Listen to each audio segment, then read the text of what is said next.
మహేష్ బాబు కథానాయకుడిగా కొరటాల శివ దర్శకత్వంలో తెరకెక్కిన మూవీ శ్రీమంతుడు బాక్సాఫీస్ వద్ద మంచి వసూళ్లను రాబట్టింది.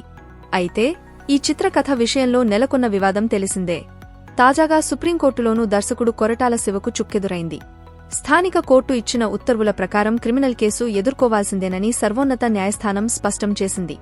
శ్రీమంతుడు స్టోరీని స్వాతి పత్రికలో ప్రచురించిన కథ ఆధారంగా కాపీ చేశారని రచయిత శరత్ చంద్ర గతంలో హైదరాబాద్ నాంపల్లి కోర్టును ఆశ్రయించారు. ఆయన పిటిషన్పై విచారణ జరిపిన కోర్టు దర్శకుడు కొరటాల శివపై క్రిమినల్ చర్యలు తీసుకోవాలని ఆదేశించింది.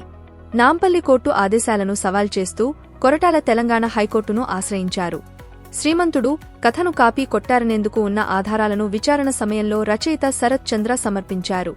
అవి నిజమైనవేనని నిర్ధారిస్తూ రచయితల సంఘం ఇచ్చిన నివేదికను పరిగణనలోకి తీసుకున్న తెలంగాణ హైకోర్టు నాంపల్లి కోర్టు ఉత్తర్వులను సమర్థించింది.